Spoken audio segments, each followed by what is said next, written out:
Obviously, with Title 42 ending last night, we have differences of opinion of what we should do vis-a-vis the border. I voted for the Secure Fence Act of 2006, which established everything that we thought would have mitigated illegal crossings.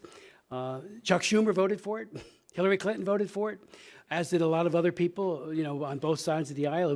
There were 80 votes in the Senate for it back in '06. And I think we would have had a different dynamic today had that wall been built.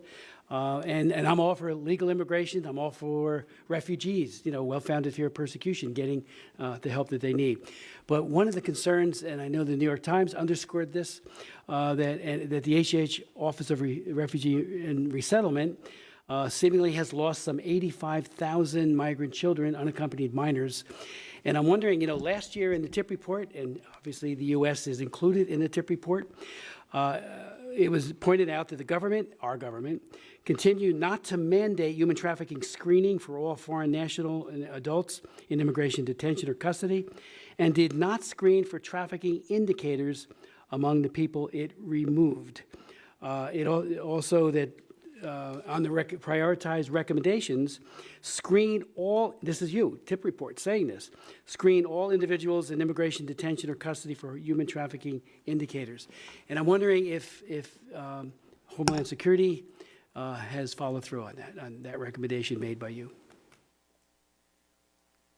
And if you could, do we know what's happened to those children? Is there any further insight? I mean, we all, we heard from victims today. To think that there could be tens of thousands of victims children, that we just don't know where they are. Thank you, sir. First of all, certainly I personally and the JTIP office share your deep concern about not only unaccompanied migrant children, but about all migrants, and making sure that those individuals who are making a perilous journey are protected, and they are protected specifically from trafficking. I know that also really the addressing the challenges of irregular migration, specifically providing protection to refugees and asylum seekers and offering lawful migration pathways are key priorities for the administration. And I actually noted that the esteemed Martina Vandenberg, during her previous testimony specifically, who is of course such a recognized authority, specifically called out offering lawful migration pathways as a key way of reducing vulnerabilities. That is absolutely a part of this plan. We recognize that forced displacement in the Western Hemisphere has reached historic highs.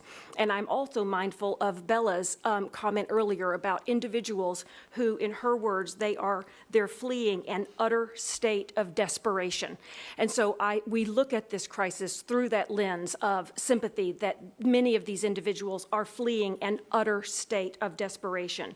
The administration is working closely with the interagency group, both the Department of Homeland Security, which I think has the answers to many of the questions that you guys were very good questions you were bringing up here today, Health and Human Services, and Department of State. For our role at the Department of State and at the Trafficking in Persons Office, we see our highest and best purpose as making sure that we are protecting vulnerable and that they are being screened, to your excellent point, Mr. Chairman. So one of the things But if they could, are they? I mean, that was made a year ago in your recommendations. We agree with you that all migrants should be screened. I will have to defer to my colleagues at DHS with regard to, especially now that Title 42 is expiring and Title 8 will come back up, I will defer to them on. Could you get back to us? Yes. So we know what, in terms of your interpretation of what they're doing?